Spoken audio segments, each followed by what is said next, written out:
कहा जय हिंद साथियों, मैं फिर से आ गया हूं आप लोगों के बीच। हम आज आप लोगों के लिए स्पेशल वीडियो लेके आए। देखिए यह वीडियो किस सबको काम आने वाला है। देखिए यह जो क्लास है आपको याद रखिएगा किस सबको काम आने वाला है, याद रखिएगा।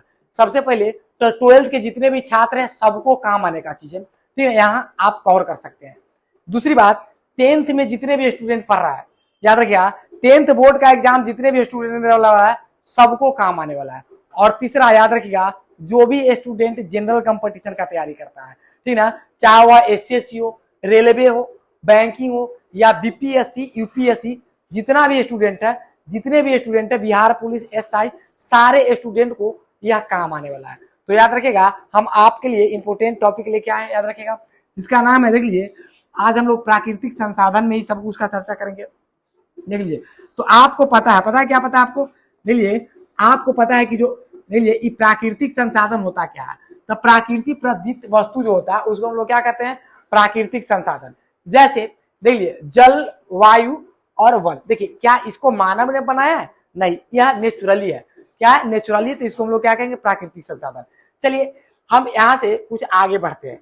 देखिए क्या बढ़ते हैं, देख लीजिए अगर हम बात कर ले, देखिए तो इसमें देखिएगा कहता है कि भूमि संसाधन के भौतिकी स्वरूप पर हम बात करेंगे। देखिए तो भूमि संसाधन के जो भौतिकी स्वरूप है, याद रखिएगा, देखिए भौतिकी स्वरूप है, याद रखिएगा, कहता है कि जो इसका भौतिकी स्वरूप है, याद रखिएगा कौन सा रूप, देखिए भौतिकी स्वरूप है, याद रखिएगा, ठीक है।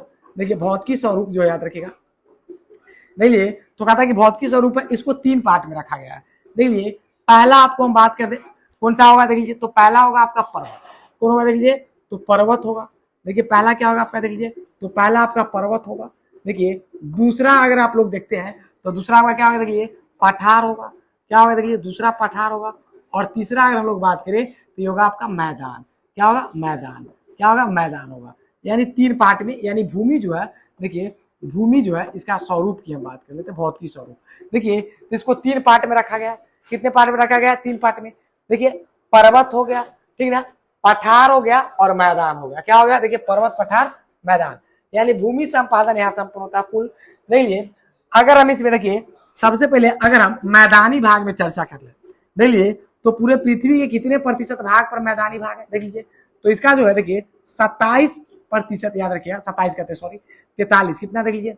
देखिए हम बात कर लेंगे, देख लीजिए 43% जो भाग है, याद रखिएगा, देखिए देखिए 43% जो भाग है, देखिए भूमि के 43% भाग में, याद कर लीजिए क्वेश्चन को, भूमि के 43% भाग में मैदानी भाग है। कितना प्रतिशत, 43, याद रखिएगा। यहाँ पर देखिए मुख्य रूप से अगर बात करें तो कृषि और उद्योग कार्य होता है। यहाँ पर कार्य क्या होता है, देखिए तो यहाँ पर कार्य जो मुख्य रूप से होता है, याद रखिएगा मुख्य रूप से कौन सा कार्य होता है। देखिए तो सबसे पहले अगर हम लोग बात कर ले, देखिए तो कृषि होता है। क्या होता है, देख लीजिए कृषि होता है। और फिर हम बात कर ले, ठीक है, क्या होता है, देख लीजिए तो उद्योग होता है। क्या होता है, देख लीजिए तो उद्योग होता है। क्या होता है, उद्योग होता है। समझ गया। चलिए अगला हम बात करेंगे पठार। क्या बात करेंगे, देख लीजिए पठार। देख लीजिए हम क्या बात करेंगे अगला, देखिए पठार की बात कर ले।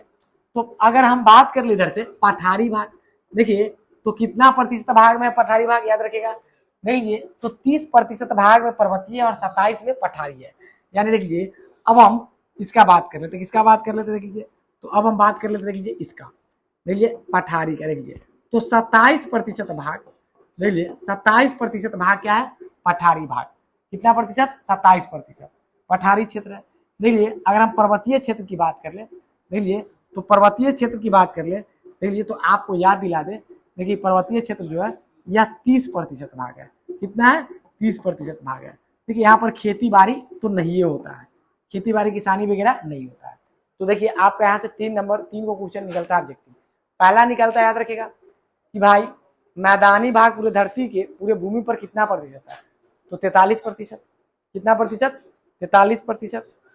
ले लिए पठारी कितना प्रतिशत, ले लिए तो 27%। और पर्वतीय कितना प्रतिशत, 30%। समझ में आ रहा है, क्या नाम है इसका बउआ, समझ में आ रहा है कि नहीं तुमको, आ रहा है। चलिए अगला टॉपिक देख लीजिए, अगला टॉपिक हम लोग का क्या होगा। देखिए अगला जो स्टेप है हम लोग का, देख लीजिए क्या है, देख लीजिए अब हम बात कर लेते हैं अगला स्टेप क्या है। देखिए अगला स्टेप जो याद रखिएगा क्या है, देखिए अगला स्टेप है, देखिए मृदा यानी मिट्टी की हम बात करेंगे। देखिए हम लोग किसका बात करेंगे, देख लीजिए मिट्टी की बात करेंगे।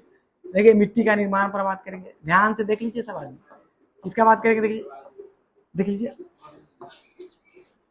देख लीजिए। तो हम लोग मिट्टी पर बात करेंगे, देखिए किसका बात करेंगे, देखिए मिट्टी पर बात करेंगे। देख लीजिए, अगर हम लोग मिट्टी पर बात करें तो कहता है कि पृथ्वी की सबसे ऊपरी परत को हम लोग, ठीक ना, क्या कहते हैं, मिट्टी कहते हैं। पृथ्वी की सबसे ऊपरी परत को हम लोग क्या कहते हैं, मृदा कहते हैं, मिट्टी कहते हैं, याद रखिएगा। मृदा प्रतांत्रिक, देखिए पारितंत्र का एक महत्वपूर्ण घटक होता है। मृदा क्या होता है देख लीजिए, तो मृदा जो होता है देख लीजिए, वह एक पारितंत्र का क्या होता है, महत्वपूर्ण घटक होता है। यह सर्वाधिक, देखिए प्राकृतिक नवीकरणीय संसाधन होता है। देखिए आपको हम पढ़ाए हैं, देख लीजिए आप जानते होगा, देख लीजिए कि संसाधन उत्पत्ति के आधार पर दो प्रकार के होता है। देख लीजिए, जैसे एक होता है नवीकरणीय और दूसरा क्या होता है, अनवीकरणीय।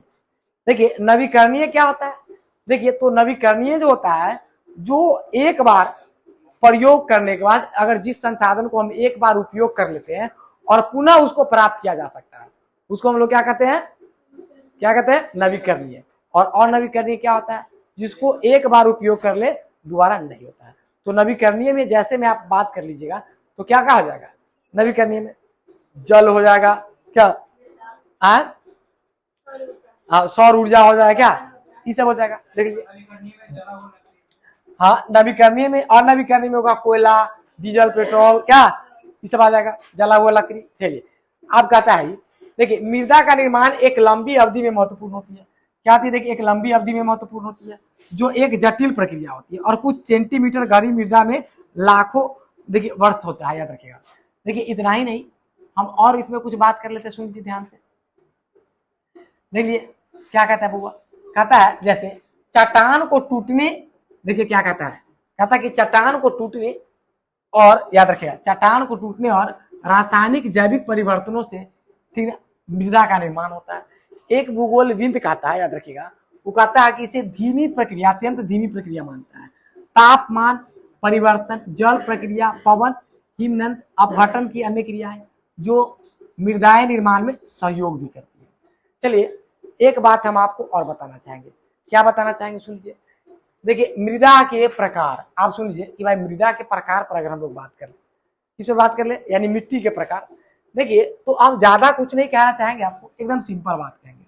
देखिए मिट्टी की जो पहचान होता है उसका रंग, गठन और गहराई, याद रखिएगा, आयु, रासायनिक और भौतिक गुणों के आधार पर होता है मिट्टी की पहचान। देखिए भारत में अगर बात करें तो टोटल 6 प्रकार की मिट्टी पाई जाती है।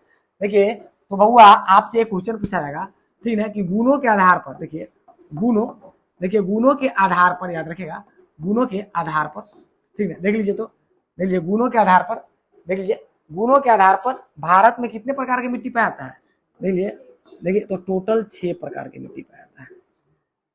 शिवम एक बार देख लीजिए ठीक जा रहा है कि नहीं, हाँ तो ठीक है देख लीजिए, दिखता है क्या ऐसा, देख लीजिए। चलिए तो भारत में कितने प्रकार की मिट्टी पाई जाती है, गुणों के आधार पर 6 प्रकार की मिट्टी पाई जाती है। देखिए जिसमें हम बात करेंगे जलोढ़ मृदा होगा, कौन होगा, देखिए तो जलोढ़ मृदा पहला क्या होगा आपका बुआ, तो जलोढ़ मृदा, याद रखिएगा। तो अब सबसे पहले हम लोग पढ़ने वाले किसको है, देखिए तो जलोढ़ मृदा को पढ़ने वाला है, किसको पढ़ने वाले हैं, जलोढ़ मृदा को पढ़ने वाला है, याद रखिएगा। देखिए तो जलोढ़ मृदा में क्या कहता है, यह एक महत्वपूर्ण, देखिए यह मृदा भारत में विस्तृत रूप से फैली हुई है। देखिए जलोढ़ मृदा कहाँ फैली हुई है, देखिए मुख्य रूप से अगर बात किया जाए तो जलोढ़ मृदा